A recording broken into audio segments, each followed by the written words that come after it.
ñu ngi leen di nuyu suñu mbokki confrères yi suñu consoeurs yi di leen masawu coono dàqoon nañ leen yàggul dàqoon nañ leen ñëwoon ngeen fi ñu dàq leen ñëwaat ngeen fi ñu dàqaat leen di ngeen fi ñëwaat fekk ñu dàqati leen ki leen dàq mooy seen moroomi journaliste directeur général bu RTS di Pape Alé Niang defe naa ni bu ñuy wax liberté d'expression bu ñuy wax tasum xibaar defe naa ne war nañ ko defee neneen lu dul noonu entre ñun journaliste ñu ngi leen di masawu RTS di leen masawu gis nañu seen taxawaay bu baax a baax a baax a baax a baax tey nag dafa mel ni la ñu waxoon keroog moom la ñuy waxaat tey dafa am accord d'entreprise yoo xam ne signé nañ ko fi boobu ak léegi ñaari at a ngi nii moom moo lëkkale agent RTS yëpp ci réew mi directeur général RTS ba mu ñëwee fii ñaar ba ñetti weer ginnaaw bi nga xamee signé nañu accord bi ñëpp di ci bénéficié wu mu xëy suba daal ne tepet accord ba tas yaakaaru presque 800 agents yi nga xam ne ñoo liggéey RTS booy xool bi ñu amee accord boobu accord d'entreprise ñu bare dañoo dem ñii defi ji ay prêt ñii changé seeni kër ñii changé standing ñii changé mode de vie ñii dem ci banque yi lebi diggante bi nag banque yi ñi ngi fayu agent RTS yi agent RTS yi daanaka ku ci doon fayu 100 francs ci juróomi dërëm nga mujjee ndax accord d'entreprise bu ñu signé en 2025 ñu delloo ko ba 2005 20 ans derrière ñëpp xam nañu pouvoir d'achat bi diggante bi naka la évoluer loolu nag moo waral agent RTS yi coono jooju ñuy dund métti boobu ñuy dund jafe-jafe yooyu ñuy dund moo waral tey ñu taxaw ne accord boobu nga xam ne daf ko suspendroon léegi mot ñaari at ñu koy muñal sonn nañu tàyyi nañu dañ ko wax ni mu ñëw lever suspension accord boobu delloo ko fa mu nekkoon loolu rek la agent RTS yi di laaj ñu neneen léegi nag def na ko ci maa tey wane ni kenn mënalu ko dara du njiitu réew mi du premier ministre du kenn moom la neex def na ko ñun nag comme amuñu pexe li ñu mën mooy woo agent RTS yi woo kilifa yi xamal leen suñu taxawaay ak suñu bëgg ndax nag bëgg nañu RTS lool bëgg nañ ko lool moom la ñu xam moom la ñu nàmp waaye nag bu ñu boole koo xam ne bëggul RTS bëggul agent RTS daañu taxaw nag ni kii mënuñu def ak moom te ginnaaw bëgguñu yegg nag koo xam ne bëgguñu faa yegg ndax nag bu ñu weesoo fii danañ def yeneen acte danañ def yeneen geste dinañ mën a yeneen action pour nag ñu mën a am li nga xam ne mooy suñu droit yu ñuy réclamer ndax nag suñu ay droit dañ koy laaj bu mat sëkk ndax suñuy yelleef def nañ ko bu mat sëkk ñu ngi leen di gërëm di leen sant di jox kàddu gi le secrétaire général du SYNPICS section RTS Youssou Kaba bu ko defee mën a yeggale waxtaan bi mu ne li ñu tënk ci assemblée générale bi mooy woo nañu kilifa yi daal ci waxtaan ngir ñu delloo li nga xam ne mooy accord d'entreprise bi ci ni mu gën a gaawee suñ ko mënulee nag ñun daañu dajawaat daanu jëlaat yeneen mesure daanu jëlaat yeneen disposition te bu boobaa daañu mën a yeneen action yoo xam ne dañu may ñu mën a jël suñu ay droits yi nga xam ne moom la ñuy laaj ndax suspension accord bi teguñu ko ci lenn du ci code du travail du ci texte du ci règlement du ci dara ci bëgg-bëggu rek ak bànneexu directeur général bi donc lañ teg suspension bi kon tey comme ñun ñoo ko mayoon mu ñëw ko ndax xamoon nañu fi réew mi toll xamoon nañu fi nga xam ne mooy situation économique u réew mi moo tax ñu mayoon président de la république ak premier ministre tey nag may nañ leen 2 ans mat na sëkk kon tey loolu tax ñu taxaw di laaj nag suñuy droit ñu rétablir ko ci lu mu gën a gaawee jërëjëf. Youssouf Kaba, secrétaire général SYNPICS. Aujourd'hui, nous avons tenu cette assemblée générale pour continuer nos actions syndicales que nous avons entamées depuis quelques semaines.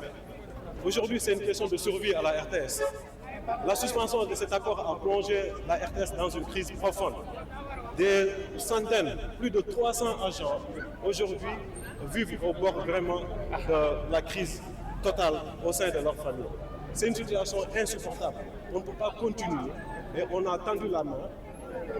Nous nous heurtons jusqu'à présent à un mur. La direction générale reste dans une posture de mépris vis-à-vis des syndicats, vis-à-vis des travailleurs de la RTS. Et cette situation ne peut pas perdurer. Donc c'est pourquoi aujourd'hui, nous avons appelé à nous réunir davantage, à annoncer les actions futures également que nous allons mener, parce que nous avons un seul objectif, la levée de la suspension de notre accord d'entreprise. Si cela n'est pas fait, nous continuerons à nous battre avec les moyens qui sont les nôtres. Parce que quand même, c'est une question de survie. Pape Alé ne peut pas venir suspendre l'accord d'entreprise de la RTS, vivre sa vie de rêve et plonger toute la RTS dans une crise, et nous cautionnons cela et rester témoins et complices de cette situation. Ça, nous ne l'accepterons pas. C'est pourquoi nous nous levons et nous continuerons à nous battre pour ça. Justement, le directeur général de la RTS avait fait une sortie pour démentir un peu les revendications, les accusations professionnelles. Qu'avez-vous à dire par rapport à cette sortie? Il n'a rien dit d'important. Il a fait que des annonces infondées. Et ça, on l'a battu en brèche parce qu'à sa suite, nous avons fait des sorties pour montrer que tout ce qu'il dit, c'était que des mensonges. Il est très fort dans la manipulation. Il a essayé, au début, quand il venait d'arriver, de faire ce genre de sortie pour manipuler l'opinion. Certains ont cru à son discours. Mais aujourd'hui, je pense qu'il a été révélé à la face du monde. Et tout le monde sait aujourd'hui que Pape Alé a arrêté de manière illégale cet accord d'entreprise. Et tout ce qu'il dit n'est que calomnie, tout ce qu'il dit n'est que fausse information, juste dans le but de manipuler l'opinion. Je parle pas plus malheureusement. Man li ma ciy dolli. Sur des révélations. li ma ciy dolli. On va revenir sur des révélations. li ma ciy dolli mooy il est temps. République son excellence Bassirou Diomaye Diakhar Faye Ousmane Sonko ñu xam ni kër gi ki ñu ko jox mi ngi fiy def loo xamante ni bii jaaduwul tey jaaduwul ëllëg mënoo ñëw organiser ay fan zone yi nga xamante ni bii ci Sénégal li mu la ko organiser nga jël sa rakk ku ñuy wax Thierno Niang jox ko ay marché mu koy gérer ci RTS est-ce que loolu yoon la te du agent RTS du dara am ay chèques yoo xam ne dund nañ ko à son nom li ñu wax lu leer naññ la kon les corps de contrôle nañu ñëw xool RTS li fi nekk te xam ni c'est pas normal mënoo nekk ci RTS di ko gérer jël ay chèques jël sa rak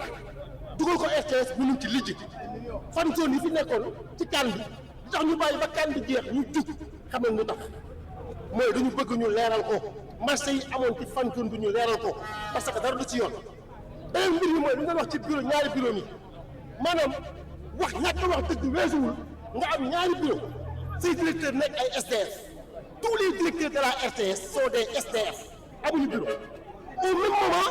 moom directeur général mu nekk ñaari bureau est-ce que lu yoon la du yoon RTS ngay gis un directeur général bu ñëw